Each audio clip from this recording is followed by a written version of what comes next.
यांच्या वतीनं जनसंपर्क यात्रा मराठा समाजाचे समन्वयक ॲडव्होकेट सुहास सावंत यांच्या अध्यक्षतेखाली काढण्यात आली। ओबीसी आरक्षण, बोगस हिंदू नामावली, खोटा अट्रॉसिटी, मराठा समाजावर होणारा अन्यायाविरोधात ही जनसंवाद यात्रा काढण्यात आली होती। यावेळी ॲडव्होकेट सुहास सावंत, दिनेश म्हाडगूत, स्वामी सावंत, आनंद भोगले, कृष्णाधुरी, बाजीराव झेंडे, मुकुंद सरनोबत, श्याम सावंत, अनुपसेठ सावंत, शैलेश घोगळे, बाळकृष्ण, योगेश धुरी, सुनील सावंत, नरेंद्र राणे, आशिष काष्टे, प्रथमेश धुरी, सोनू गवस, उदय पास्ते, प्रकाश राऊत, दाजी सावंत, संग्राम सावंत, प्रमोद सरंगले, अनिल नाईक, हर्षद पालव, दिलीप परब, सिद्धेश परब, मकरंद तोरसकर, उदय सावंत, बाबा सावंत आदी उपस्थित होते।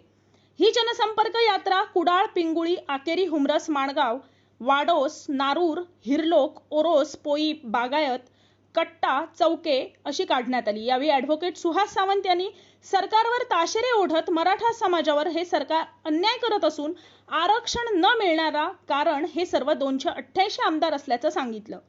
जरांगे पाटील यांच्या जीवाला काहीही धोका झाला तर हे सरकार जबाबदार असेल अशी टीका ॲडव्होकेट सुहास सावंत यांनी केली आहे। पाहूया काय म्हणालेत सुहास सावंत।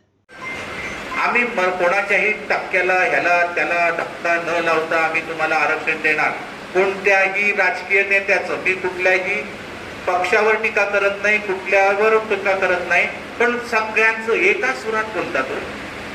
म्हणजे सत्तेसाठी भांडतात, पण मराठ्यांना आरक्षण द्यायची पाळी आली, सगळ्यांचा सूर एकच। कोण बँड त्यांचा वाजवतोय काय मला कळत नाहीये, सूर सगळ्यांचे एकच निघताय। कोणी असू दे, एवढंच म्हणतात मराठ्यांच्या ओबीसीच्या टक्क्याला धक्का न लावता आम्ही आरक्षण देणार। मी तुम्हाला आजच सांगतो, सर्वोच्च न्यायालयाचा निकालपत्र आहे, 50% लक्ष्मण रेषा ओढलेली आहे।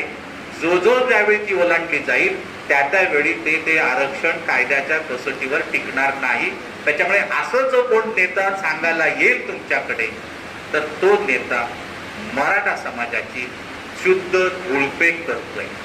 त्याच्यामुळे हे मी एवढं सांगते, हे आपण साक्षर वर्ग आहे आपला, थोडक्यात समजून ही साक्षरता आपण, हे सगळे लोक येणार ना त्यांना विचारा, कारण हे इथं लढाई थांबलेली नाहीये। जरांगे पाटलांची परिस्थिती शारीरिक आज खूप नाजूक होत चाललेली आहे।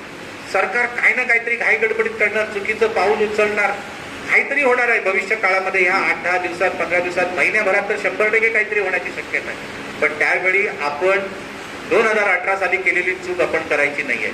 हे लोक बेकायदेशीर करताना आपल्या गळ्यात मारतील, आम्ही लगेच ढोल पिटू वाण आणि सरकारची लोक लगेच फ्लेक्स लावतील। आमच्या स्वागतासाठी कोणी नाही लावले फ्लेक्स, पण ते लगेच लावतील आम्ही केलं म्हणून बोर्ड लावतील। पुन्हा चुकीचं आरक्षण गळ्यात पदरात आपल्या पाडून घ्यायचं नाही, म्हणून ही सुद्धा आपली जनसंवाद आहे। आणि म्हणून आता राहिला प्रश्न, कायदेशीर मार्गाने कसं जाता येईल। तर आज कुणबी म्हणून आरक्षण 1967 सालापासून महाराष्ट्रामध्ये चालू आहे। जी ओबीसीची महाराष्ट्रामधली जी यादी आहे त्याच्यात 83व्या नंबरवर कुणबी या जातीचा समावेश केलेला। असं बोलणाऱ्यांच्या विरोधात नाही, काही नाही, पण आम्हाला ह्या लोकांनी सरळ सांगावं, मराठा या नावाने कायदेशीररित्या तुम्ही आरक्षण कसं मिळवून देणार, हे व्यासपीठावर तुम्ही या। आम्ही व्यासपीठावर येतो, आम्ही त्याची दुसरी बाजू तुम्हाला सांगतो, तुम्ही त्याची समर्पक उत्तरं द्या। लोक ठरवतील 96 म्हणून जायचं की कुणबी म्हणून जायचं। तर आता मराठा म्हणून आरक्षण आपल्याला का मिळणार नाही, तर पुन्हा आपला सुप्रीम कोर्टाने जो निर्णय घेतला, मी मगाशीच सांगितलं की मराठा समाजाचं पुरेसं प्रतिनिधित्व असल्याचं सुप्रीम कोर्टाने साक्षात्कार केलेला आहे। सुप्रीम कोर्टाने दिलेला निर्णय हा या देशाचा कायदा असतो। जोपर्यंत कायदे मंडळ म्हणजे लोकसभा, राज्यसभा, आपल्याकडे विधानसभा आणि विधान परिषद हे जोपर्यंत स्वतंत्र कायदा करत नाही, पुन्हा त्या कायद्याला चॅलेंज येणार, कारण इंदिरा साहनीचा खटला त्याच्यामध्ये आडवा येणारच आहे। त्याच्यामुळे जोपर्यंत ते निर्णय रद्द होत नाही तोपर्यंत मराठा या नावाने आरक्षण मिळणार नाही। कारण सुप्रीम कोर्टाने स्पष्ट लिहिलेलं आहे, मराठा ही प्रोग्रेसिव्ह कास्ट महाराष्ट्रामधली आहे। त्याच्यामुळे मराठा या शब्दावर सुप्रीम कोर्टाने खुली मारलेली आहे। मग आता तुम्ही जर म्हणालात आम्हाला 96 मराठा म्हणून जर आम्हाला आरक्षण पाहिजे, तर कुठल्या मार्गाने देणार। राज्य मागास आयोगाचं समजा पुन्हा सर्वेक्षण करायचं नाही, मी मार्गे पण सांगतो कुठले कुठले असू शकतात, तर तिथेही अडचण आहे. राज्य मागास आयोगाच्या कायद्याप्रमाणे एकदा एखादा डिसिजन झाल्यानंतर ती जात किंवा हे मागास आहे की अमागास आहे ठरवण्याचा कालावधी 10 वर्षाचा आहे. त्यावेळी घटनेचं एक प्रियांबल आहे. या प्रियांबल मध्ये समानताचं सूत्र आहे. बघा, समानतेचं सूत्र हे राज्यकर्ते पाळतात का? आपण 2 परिस्थिती आपण लक्षात घेऊया. विकास गवळीच्या केसमध्ये सुप्रीम कोर्टाने सांगितलं ओबीसीच्या राजकीय आरक्षणाला स्टे. कुठेही सुप्रीम कोर्टाने असं म्हटलं नाही निवडणुका घेऊ नका, पण निवडणुका थांबल्या आहेत. दुसऱ्या बाजूला मराठा आरक्षणाचा कायद्याला स्थगिती आणि आरक्षण रद्द केलं. परिस्थिती सारखीच ना, त्यांचंही रद्द झालं, आमचंही रद्द झालं. पण नोकर भरती सरकारने थांबवली का? मराठा समाजासाठी थांबवत नाहीये. कारण आज ओबीसीचं प्रचंड दबाव या सरकारवर आहे. म्हणजे सगळ्यांनी आता सरकारमध्ये असल्यामुळे आम्ही सरकारच्या विरोधात बोलतो, पण मागे जे आत्ताचे विरोधक आहेत ते पण सरकारमध्ये होते, त्यावेळी सुद्धा आम्ही हेच बोलत होतो. कोणत्याही शासनाला ओबीसीला दुखवण्याची आज हिंमत होत नाहीये आणि म्हणून हा प्रश्न होतोय. आणि हा प्रश्न ओबीसी का ताणून धरताय? त्यांना माहिती आहे की मराठा आरक्षणाचा प्रश्न जर सुटला तर ओबीसी आरक्षण कमी होईल. कारण त्या विकास गवळीच्या केसमध्ये मगाशी म्हटलं ना, सरकार चक्रव्यूहात अडलं. या चक्रव्यूहात अडल्यानंतर सरकारने घाईघाईमध्ये ओबीसीचं सर्वेक्षण करण्यासाठी एक आयोग नेमला. बाठिया म्हणून, बाठिया नावाची व्यक्ती होती त्या आयोगाचे अध्यक्ष, आणि त्यांनी ओबीसीचं संख्या काढली. आता ओबीसीची त्यांनी संख्या काढण्यासाठी काय गावागावात सर्वे नाही केला, तर त्यांनी मतदार याद्या बघितल्या आणि आडनाव कोणाचं काय वगैरे वगैरे वगैरे वगैरे वगैरे वगैरे. आता आडनावावरून कोणाच्या जाती जर समजत असतील तर मग झालंच ना हो. आडनावावरनं त्यांनी जाती ठरवल्या आणि कसं बसं ओबीसीची लोकसंख्या फुगून फुगून फुगून, म्हणजे बेडूक जरी किती जरी फुगला तरी तुका पहिलं होऊ शकत. तसं हे आडात नाही तर पोहऱ्यात कुठून येणार. कसं तरी सहन करून करून करून त्यांनी सांगितलं सरकारला की ओबीसीची लोकसंख्या 37%.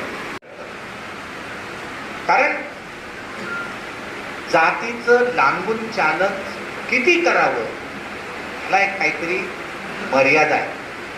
आणि म्हणून जिल्हा परिषदच्या कायद्यामध्ये नंदुरबार जिल्ह्यापुरतं अमेंडमेंट झाली आणि त्याच्यामध्ये ओबीसीचं राजकीय आरक्षण वाढवण्यात आलं. आणि मग त्या नंदुरबार मधला एक विकास गवळी नावाचा माणूस होता, त्यांनी सुप्रीम कोर्टामध्ये केस केली की हे ओबीसीचं तुम्ही कसं काय आरक्षण वाढवलं? तुमच्याकडे ओबीसीची जनसंख्या असल्याचं काय स्टॅटिस्टिक आहे? कारण स्टॅटिस्टिक शिवाय तर आरक्षण घेता येणार नाही ना. मग सुप्रीम कोर्टाने महाराष्ट्र शासनाला विचारणा केली की तुमच्याकडे काय आकडेवारी आहे का? आता आम्हाला वेळ मारून नेता येते हो, पण सुप्रीम कोर्टाला वेळ कशी मारून नेणार? मग सरकारने कबूल केलं आमच्याकडे अशा प्रकारची कुठलीही आकडेवारी नाही. मग सरकारला सांगितलं आम्ही आता त्या आरक्षणाला स्टे देतो, राजकीय आरक्षणाला. आणि सुप्रीम कोर्टमध्ये आजही राजकीय ओबीसीच्या आरक्षणाला स्थानिक स्वराज्य संस्थांच्या स्टे आहे. आणि म्हणून आज जिल्हा परिषदच्या संपली ना मुदत, 1 वर्ष झालं अजून निवडणुका होत नाहीये. पंचायत समितीची संपली आहे, सगळ्या महानगरपालिकांच्या मुदती टळून गेलेल्या आहेत, पण कोणीही सरकार हिंमत करत नाहीये की निवडणुका लावण्याची. का? ओबीसीची भीती वाटते सरकारला. नाहीतर निवडणुका न घेण्यासाठी 2च कारणं पुरेशी असतात. जर राज्यामध्ये किंवा राष्ट्रामध्ये कायदा सुव्यवस्थेचा प्रश्न निर्माण झालेला आहे, अराजकता माजलेली आहे, तर निवडणुका नाही घेता येत. किंवा भारत सरकार कुठल्या तरी दुसऱ्या देशाबरोबर युद्धामध्ये गुंतलेलं आहे, तर निवडणुका नाही घ्यायच्या. आज मला सांगा अशी काही परिस्थिती आहे का? जर अराजक मानलं असतं तर आम्ही इतके बसू सुद्धा शकलो नसतो. अशी कोणतीही परिस्थिती नाहीये. मी हे आपल्याला एवढंच सांगतो की आमचं जे म्हणणं आहे की ओबीसी फुटीर आरक्षणाच्या विरोधात का आम्ही बोलतो. बघा, आमचं आरक्षण गेलं 2021 मध्ये. एसीबीसीचं आमचं आरक्षण भारत मुंबई उच्च न्यायालयाने थोडंसं कमी केलं, ते आमचं 12% केलेलं होतं. आमच्या जागा होत्या. पण कुठल्या तरी सरकारने असं म्हटलं का की मराठा समाजाचं आरक्षण गेलेलं आहे, बघा तिकडे परिस्थिती सगळी सारखी आहे. अरे तर दोषी कोण जर असतील तर जे 288 आमदार जे विधानसभेमध्ये बसतात हे आमदार सगळे दोषी आहेत की ज्यांनी हा कायदा चुकीचा पास केला. कारण कायदा एक मताने पास झालेला आहे, कोणीही विरोध केलेला नाही आहे. त्याच्यामुळे हे आमदार आमच्या खऱ्या आरक्षणाचे मारेकरी. आणि म्हणून ही गोष्ट आपण लक्षात ठेवा. दुसरी गोष्ट सर्वोच्च न्यायालयाच्या निकालपत्रामध्ये सांगितली गेलेली आहे की आता हा भाग झाला 50%चा. पण असं धरून चाललंय की सरकारने जर आम्हाला 50%च्या आतलं आरक्षण दिलं गेलं असतं तर आताच्या परिस्थितीमध्ये काय निर्माण झालं असतं, परिस्थिती निर्माण झाली असती. तर सुप्रीम कोर्टाने मराठा आरक्षण फेटाळताना 2-3 गोष्टींचा उहापोह केला.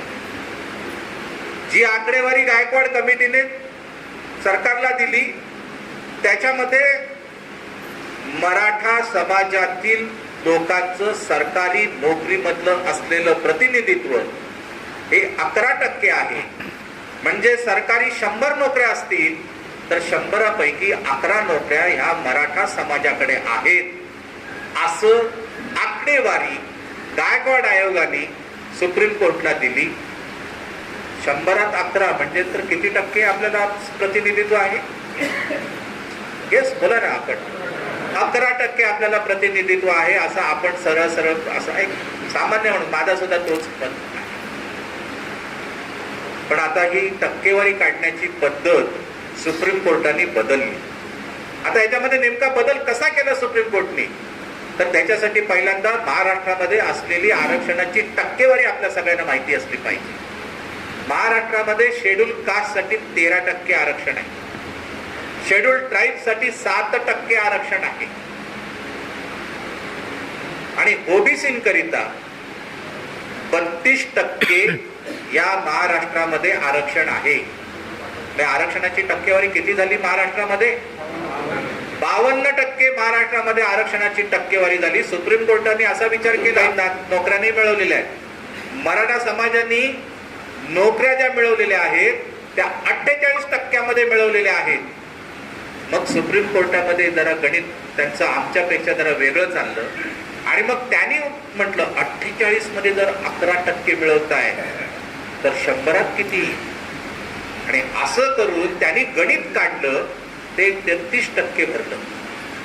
आता हे 33% का म्हणतोय मी, तर त्याच्यासाठी सुद्धा आपण थोडासा अभ्यास केला पाहिजे की आपल्याला आरक्षण देताना सरकारचा किंवा कायद्याचा नेमका विचार काय असतो. शेड्यूल कास्ट आणि शेड्यूल ट्राईब यांना आरक्षण देताना त्यांच्या लोकसंख्येच्या 100% आरक्षण दिलं जातं.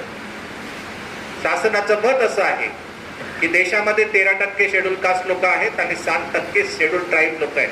त्याच्यामुळे त्यांच्या लोकसंख्येच्या टक्केवारीच्या 100% आरक्षण त्यांना दिलं गेलं. ओबीसींचं मात्र तसं नसतं. ओबीसींची लोकसंख्या जेवढी असेल त्या लोकसंख्येच्या निम्म्या टक्के एवढी म्हणजे 50% एवढी आरक्षण दिलं जातं.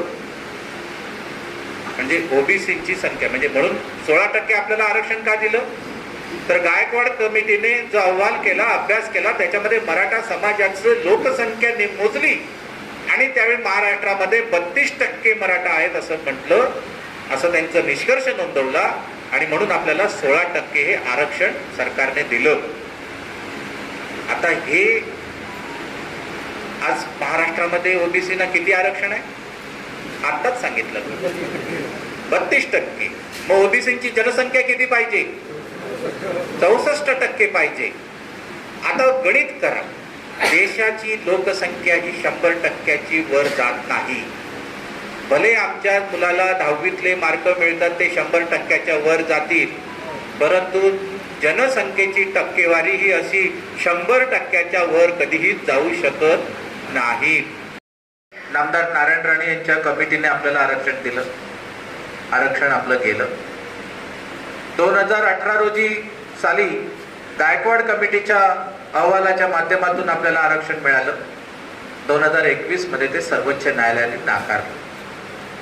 आणि मग आज एक जरांगे पाटलांच्या निमित्ताने एक स्फुल्लिंग जागृत झालेलं आहे मराठा समाजाचं, आणि पुन्हा एकदा मराठा समाजाच्या आरक्षणाचा प्रश्न ऐरणीवर आला.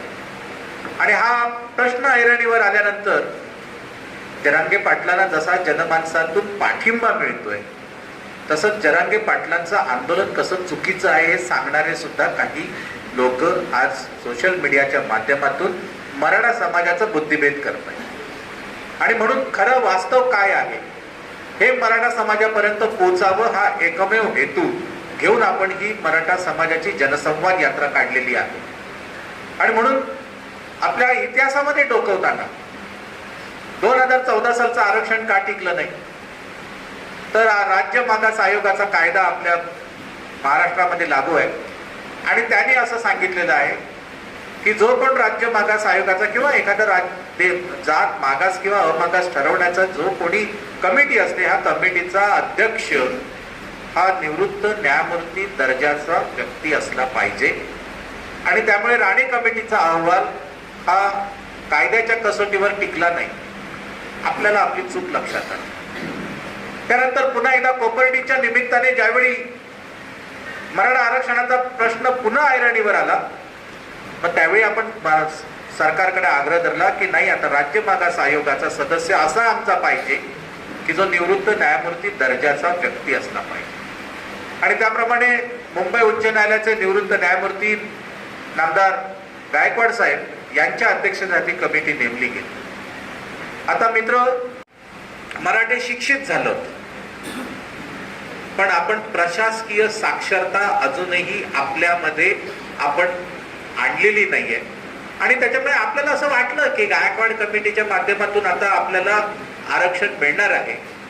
पण कुठलाही आयोग असू दे, म्हणजे आता सुद्धा जरांगे पाटलांच्या आंदोलनाच्या निमित्ताने मराठवाड्याच्या प्रश्नाबद्दल जो शिंदे अहवाल नेमलेला आहे, या अहवालाची सुद्धा एक कार्यकक्षा ठरवलेली आहे. तसंच गायकवाड कमिटीची सुद्धा कार्यकक्षा सरकारने ठरवून दिलेली होती. दुर्दैव झालं की ही कार्यकक्षा आमच्यापर्यंत सरकारने पोहोचवलीच नाही. ही कार्यकक्षा काय होती, तर गायकवाड कमिटीला अशी विचारणा करण्यात आली किंवा सांगण्यात आलं की तुम्ही आम्हाला अशा प्रकारचा अहवाल द्यायचा आहे की मराठा समाजाला अपवादात्मक परिस्थितीमध्ये आरक्षण देता येऊ शकतं का. आता इंदिरा साहनी नावाची खटला एक झाला, ज्याचा वारंवार आपण सोशल मीडियामध्ये आणि वर्तमानपत्रामध्ये उल्लेख ऐकतो. तर या 9 न्यायमूर्तींच्या सर्वोच्च न्यायालयाच्या खंडपीठाने निर्णय घोषित केला की देशामध्ये कोणत्याही राज्याला आरक्षणाची टक्केवारी जर घोषित करायची असेल तर ती टक्केवारी 50% जास्त होता कामा नये.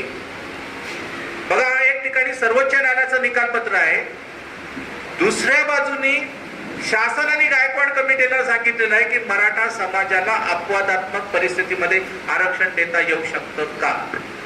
याच इंदिरा साहनी खटल्यामध्ये असं म्हटलेलं आहे की एखादी जात जिच्यापर्यंत कोणत्याही स्वरूपाच्या विकासाच्या योजना पोचलेल्या नाहीत, अशी एखादा जात किंवा असा एखादा समुदाय जो कुठेतरी दूर डोंगरामध्ये राहतोय, त्याच्यापर्यंत काहीही शासनाचं पोचलेलं नाही, अशी जर एखादी जात जर एखाद्या वेळी पुढे आली तर अशा जातीला 50% मर्यादा ओलांडून अपवादात्मक परिस्थितीमध्ये आरक्षण दिलं जाऊ शकतं. आपल्यामध्ये जे काही गाईडलाईन्स दिलेल्या आहेत अपवादात्मक परिस्थितीमधल्या, या गाईडलाईन्स मध्ये आपण मराठा समाज बसतो का हा प्रश्न मला तुम्हाला विचारायचा. आम्ही जरूर सह्याद्रीच्या पट्ट्यामध्ये राहतो, पण तरी सुद्धा आमच्यापर्यंत काही विकासाची योजना पोचल्या नाहीत असं नाहीये.